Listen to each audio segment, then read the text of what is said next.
पाकिस्तान और दुनिया भर से देखने और सुनने वालों को अस्सलाम वालेकुम। गुज़श्ता 2 से 3 दिन में जो वाक़यात हुए हैं, उन वाक़यात के बाद ऐसा महसूस हो रहा है कि शायद पीटीआई को लेवल प्लेइंग फील्ड मिल रही है। वो फील्ड जिसका पीटीआई मुतालबा कर रही थी, शायद वो पीटीआई को मिलने जा रही है। उसके बाद जिस तरह की शहबाज शरीफ साहब, मरियम नवाज, मौलाना फजलुर रहमान, अता तारड़, मरियम औरंगज़ेब वगैरह की चीखें जो निकली हैं, उस चीखों से भी कुछ अंदाज़ा हुआ कि शायद पीटीआई को फील्ड मिलने जा रही है। मगर कुछ वाक़यात फिर ऐसे भी हो रहे हैं जो आज की तारीख के अंदर भी जारी हैं, जिनसे लगता नहीं है कि कुछ माहौल जो है वो साजगार हुआ हो पीटीआई के लिए। तो इन दोनों चीज़ों को मैं आपके सामने रखूंगा और इस चीज़ को हम देखेंगे कि क्या वाकई ही इलेक्शन के लिए कोई फील्ड मुहैया की जा रही है पीटीआई को, वाकई कोई फील्ड उनको मिल सकती है या नहीं मिल सकती।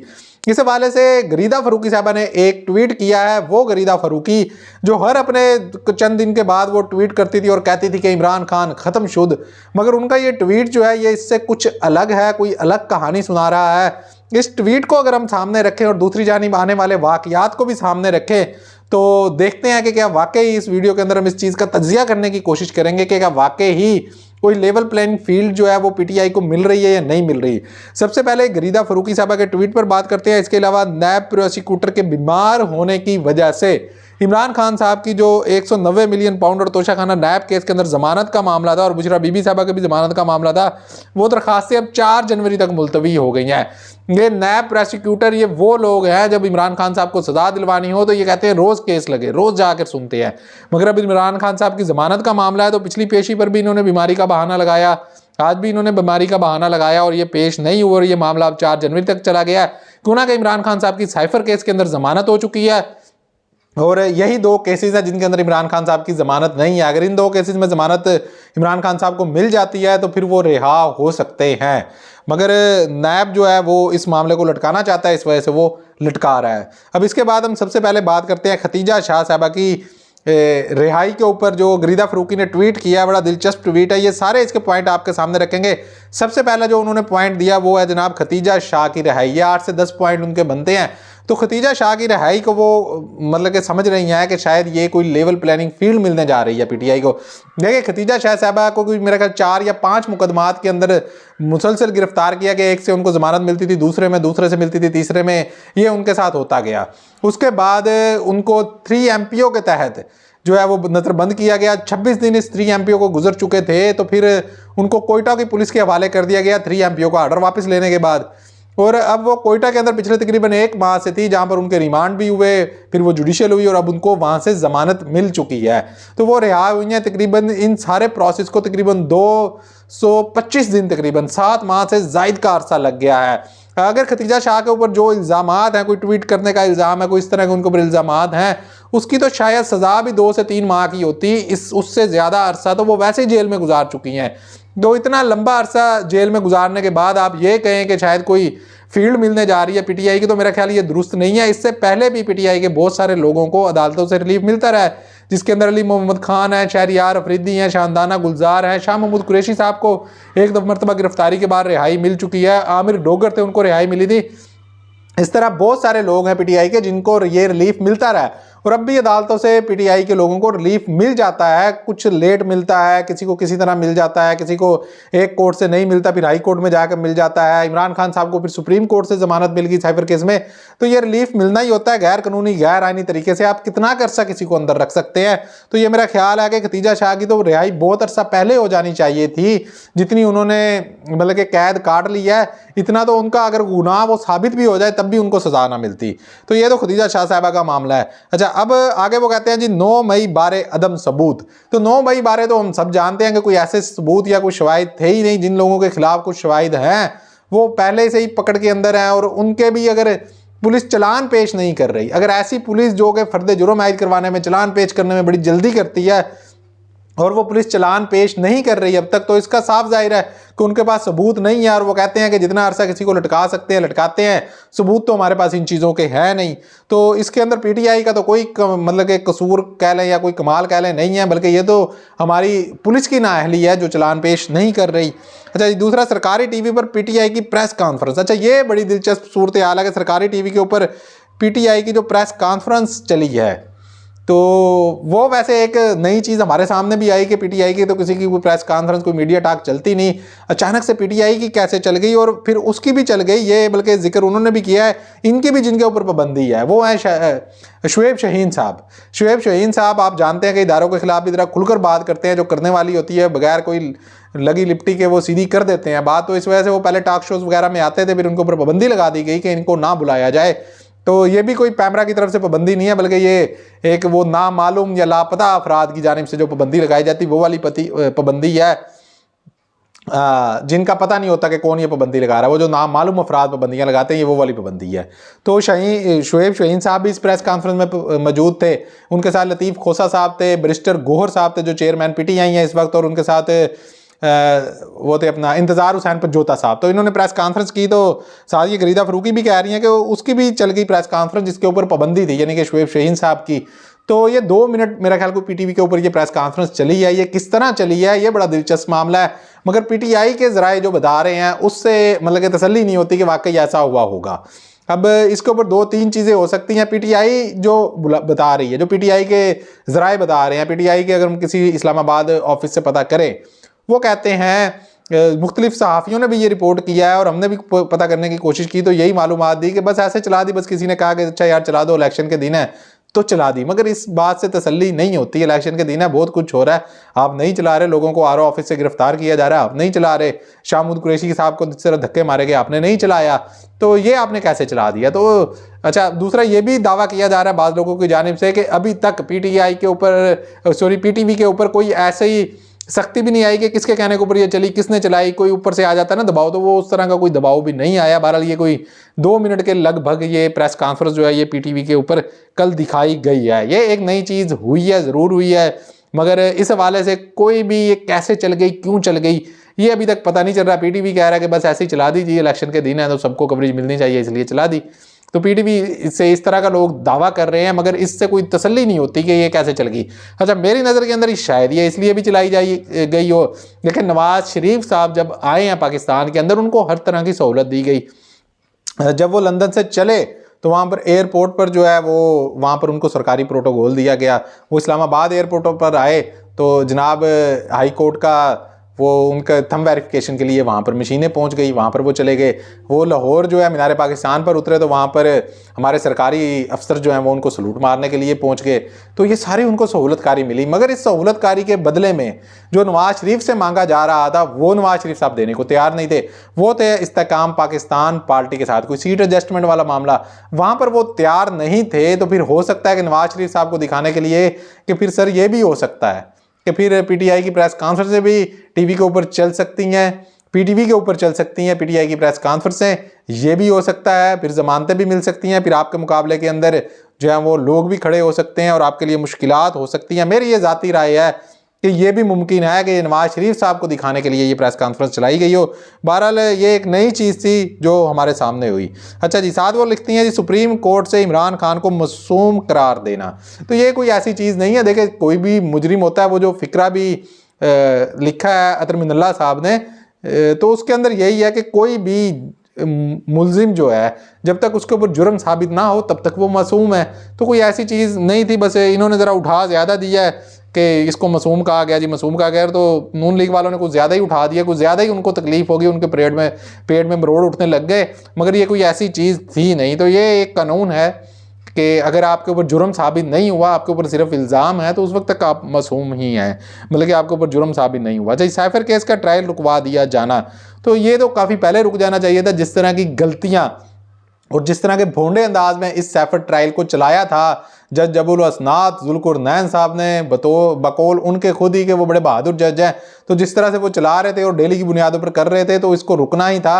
अगर वो इसको तसल्ली से चला रहे होते और पूरा जिस तरह हाई कोर्ट ने उनको कहा था कि आप जेल के अंदर भी ओपन ट्रायल कर सकते हैं, आप ओपन ट्रायल करते, पिक एंड चूज़ ना करते कि फलाना साफ़ी आएगा फलान ही आएगा, तो भी हो सकता है कि ये ना रुकता। मगर जब सुप्रीम कोर्ट से इमरान खान साहब की ज़मानत होगी तो इस केस को तो जैसे पहिए लग गए थे, ये भागने लग गया था। तो इसी वजह से जो है वो मियाँ गुल हसन औरंगज़ेब साहब ने इस केस को रोका। बाकायदा उन्होंने लिखा है कि इस वजह से ये रोका है कि ऐसा ना हो कि हम जब 11 जनवरी को ये केस दोबारा सुन रहे हो तो पता चले कि ये यहाँ पर तो जो है वो इमरान खान को सजा भी हो चुकी है। इस वजह से उन्होंने ये केस रोका। अगर इस तरह के पहिए ना लगाए जाते तो शायद ये केस ना रुकता। अच्छा जी, पेशावर हाई कोर्ट से बल्ले का निशान वापस मिल जाना। वैसे आपको एक और खबर भी देता चलूँ इसके साथ ही कि पेशावर हाई कोर्ट ने जो बल्ले का निशान पीटीआई को वापस किया है उसके ऊपर जो है इंट्रा कोर्ट अपील के अंदर इलेक्शन कमीशन चला गया है। तो ये इलेक्शन कमीशन को पीटीआई से क्या तकलीफ है? आपने एक फैसला किया, आपका फैसला जो है, आपके पास कुछ दरखास्तें आई ना, आपने वो दरखास्तें सुन के फैसला कर दिया। अच्छा, वो फैसला आपका इलेक्शन जो पेशावर हाई कोर्ट है उन्होंने वापस ले लिया। पेशावर हाई कोर्ट ने जब आपका फैसला वापस लिया है, असूली तौर पर तो जिन्होंने आपको दरखास्तें दी थी वो जाते पेशावर हाई कोर्ट, वो अकबर एस बाबर और नूरीन वगैरह ये जाते पेशावर हाई कोर्ट के अंदर, और पेशावर हाई कोर्ट के अंदर जाकर ये रिट करते कि जी हम जो इंट्रा कोर्ट अपील में जा रहे हैं। मगर वो तो गए नहीं, इलेक्शन कमीशन चला गया, जिनका कोई तुक नहीं बनता था जाने का, मगर वो चला गया, वो पार्टी अब बन गया है। अब देखते हैं जी पेशावर हाई कोर्ट से क्या फैसला आता है, क्या रिलीफ मिलता है इलेक्शन कमीशन को। अब तो पीटीआई के खिलाफ इलेक्शन कमीशन खुद इस मामले के अंदर पार्टी बन चुका है, तो देखते हैं जी उनको वहाँ से रिलीफ मिलता है या नहीं मिलता। तो बहरहाल जिस तरह के भोंडे अंदाज में इलेक्शन कमीशन ने ये फैसला किया था तो वो तो जाहिर बात है कि वो फैसला रिवर्स होना था अदालतों से। कोई भी न्यूट्रल होकर उसको सुनेगा तो वो फैसला रिवर्स ही जाएगा। अब वो जो नूरीन रो रही है कई दिन से, वो नूरीन तो काफ लीग में जा चुकी थी। वो तो बल्कि चौधरी सरवर साहब की आप प्रेस कॉन्फ्रेंस सुन रहे हैं, उन्होंने ऐलान किया, उन्होंने बताया कि ये नूरीन साहबा इधर बैठी हैं और वो जो है काफ लीग ज्वाइन कर चुकी हैं। तो काफ लीग की रहनुमा को क्या तकलीफ भी पीटीआई के इलेक्शन से, और अकबर एक्स बाबर को तो हम सब जानते हैं कि एक अरसा हो गया जब इमरान खान साहब पार्टी से निकाल चुके थे और इसी तरह के वहाँ पर लोग थे। फिर जो इलेक्शन कमीशन के बाहर एहतजाज हुआ, वो जिस तरह इस्लामाबाद के 2 रिपोर्टरों ने बेनकाब किया उसको, वो तारिक फजल चौधरी जो नून लीग के रहनुमा है, उन्होंने लोगों को पैसे देकर दिहाड़ी के ऊपर भेजा हुआ था वहाँ पर एहतजाज करने के लिए। वहाँ पर लोगों ने खुद बताया कि हमें तारिक फजल चौधरी ने भेजा हुआ है। तो वो इलेक्शन कमीशन जिसके बाहर एहतजाज होने पर इमरान खान साहब के ऊपर FIR दर्ज हो जाती है, जो इमरान खान साहब वहाँ पर मौजूद भी नहीं थे, तो फिर इन लोगों के ऊपर क्यों FIR दर्ज ना हुई? ये जो लोग आगे इलेक्शन कमीशन के बाहर आके इन्होंने एहतजाज कर दिया, तारिक फजल चौधरी के वो लोग थे, तो उनके खिलाफ क्यों नहीं FIR हुई? इमरान खान घर बैठा हो तो उसके ऊपर FIR हो जाती है इलेक्शन कमीशन के बाहर एहतजाज होने पर, और ये जो लोग एहतजाज करने आए इनको किसी को गिरफ्तार भी नहीं किया, किसी के खिलाफ FIR भी नहीं हुई। तो ये इस तरह का जब उन्होंने फैसला किया है तो वहाँ से रिलीफ तो मिलना ही मिलना था। जब पेशावर हाई कोर्ट से बल्ले के निशान की वापसी ये मामला हो गया जी, इसके बाद वो कहते हैं जी खुद इमरान खान के कागजात नामजदगी जमा हो जाना, पूरे मुल्क से सबसे ज़्यादा पीटीआई के कागजात जमा होना। तो इमरान खान साहब के जो कागजात जमा हुए हैं 122 पर आज उसके ऊपर फैसला आना है। शायद आप वीडियो सुन रहे हो तो फैसला आ भी चुका हो, तो मुझे तो नहीं लगता कि इमरान खान साहब के कागजात वहाँ से जो है वो मंजूर होंगे। वो मुस्तरद होने हैं, मामला दोबारा किसी अदालत में जाना, और पीटीआई के बहुत सारे लोगों के कागजात मुस्तरद हो रहे हैं, वो आगे चल के मैं आपको बताता हूँ। अच्छा जी, सर्द मौसम में वो कहती हैं जी कुछ ना कुछ तो बर्फ़ पिघलती नज़र महसूस हो रही है, ठंडी हवाएं चलती महसूस हो रही हैं, हल्की हल्की तब्दीली आ रही है। यानी कि वो ये कह रही हैं, और वो ये वही गरीदा फरूकी है जो कहती हैं कि इमरान खान ख़त्म शुद्ध। आप देखें इनके ट्विटर हैंडल पर जाके देखें, आपको हर 15-20 दिन के बाद, महीने के बाद जब कोई नई डेवलपमेंट होती है पीटीआई के खिलाफ, तो इनके एक ट्वीट आती है जिसके अंदर उसका जिक्र करने के बाद नीचे लिखती हैं जी इमरान खान ख़त्म शुद्ध। अच्छा, या ऊपर लिख देती हैं बाज़ दफ़ा कि इमरान खान ख़त्म शुद्ध।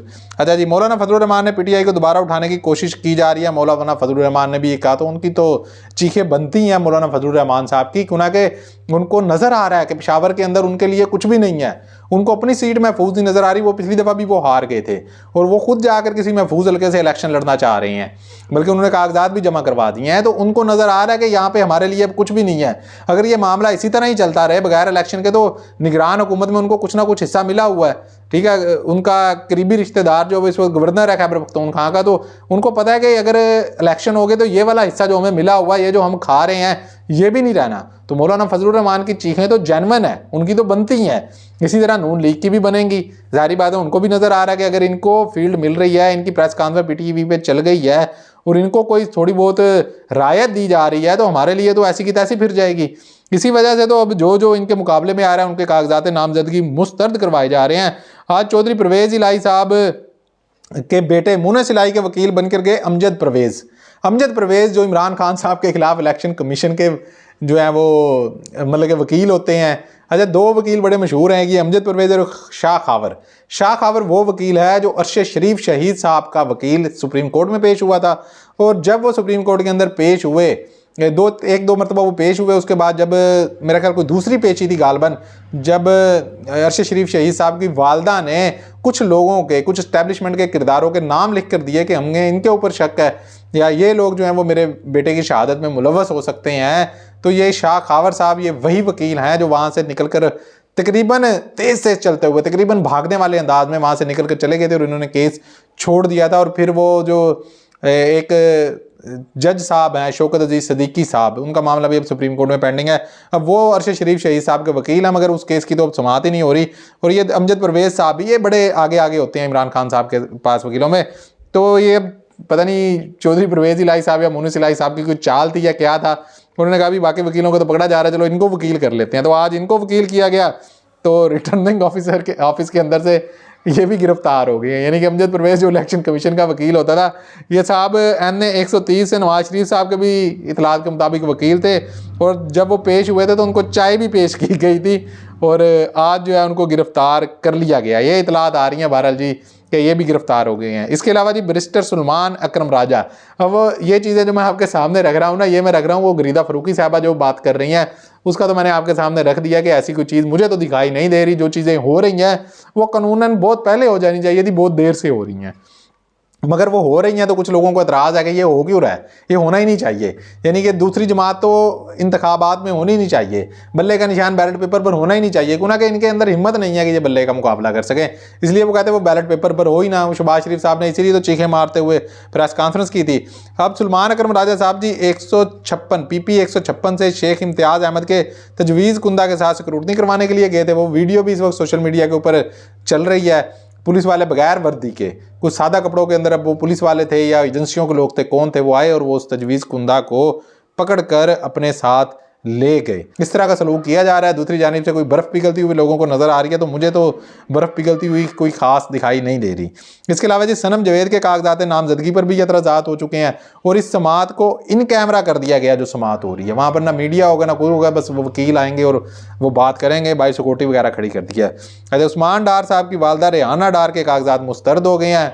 उमर डार साहब जो इनके बेटे हैं उनको आज जो है वो लापता कर दिया गया है, अगवा कर लिया गया है, क्योंकि उनका अभी पता नहीं है। उनको कल रात से गिरफ्तार किया गया और अभी तक वो किसी अदालत में पेश नहीं हुए। अच्छा जी, इसके अलावा NA 115 मानसेरा से नवाज शरीफ साहब ने अपने कागजात जमा करवाए थे।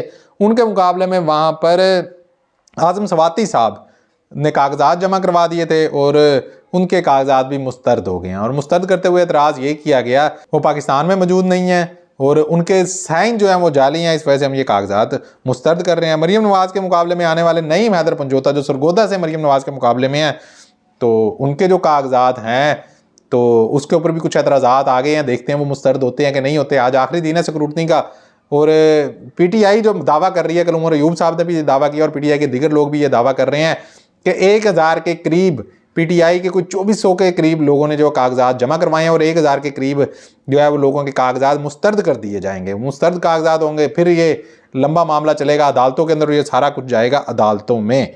अच्छा जी, इसके अलावा आप जानते हैं कि ये वो रिटर्निंग ऑफिसरान हैं जिनको बाकायदा तौहीन अदालत का नोटिस देते हुए उमैर नियाजी साहब को काजी फाइज साहब बिठा कर गए थे। और ये कर क्या रहे हैं कि अपने ऑफिस में लोगों को कॉल करके बुला के भी गिरफ्तार कर रहे हैं। इस तरह की चीज़ें भी देखने में सामने आई है। तो इसके ऊपर क्या सुप्रीम कोर्ट को अब नहीं नोटिस लेना चाहिए? बिल्कुल लेना चाहिए भी। इनको बिठाकर आप गए हैं, ये कर क्या रहे हैं, इधर ये तो देख लेना। आप जो लोग इनके ऊपर एतराज़ात कर रहे थे, फिर तो उमैर नियाजी साहब के और PTI के जो एतराज़ात हैं वो बिल्कुल दुरुस्त थे। इन्होंने तो साबित कर दिया कि PTI ने जो लाहौर हाई कोर्ट के अंदर अपील दायर की थी वो बिल्कुल दुरुस्त की थी। और अगर ये जुडिशरी के नीचे होते, कोई सिविल जज या कोई सेशन जज इसका बना होता रिटर्निंग अफसर, तो वो अपने अदालत के अंदर बैठा होता, अपने ऑफिस में बैठा होता। और वो अदालतें होती हैं अक्सर कचहरी के अंदर, और फिर ये कचहरी के अंदर जब लोग कागजात जमा करवाने के लिए जाते तो वहाँ पर वकुला इतनी आसानी से पुलिस वालों को गिरफ्तार ना करने देते लोगों को, बल्कि वो इनके साथ पूरा मुकाबला करते। वो वहाँ पर बहुत ज़्यादा फिर रायत मिल सकती थी, मगर वो रायत नहीं देनी थी।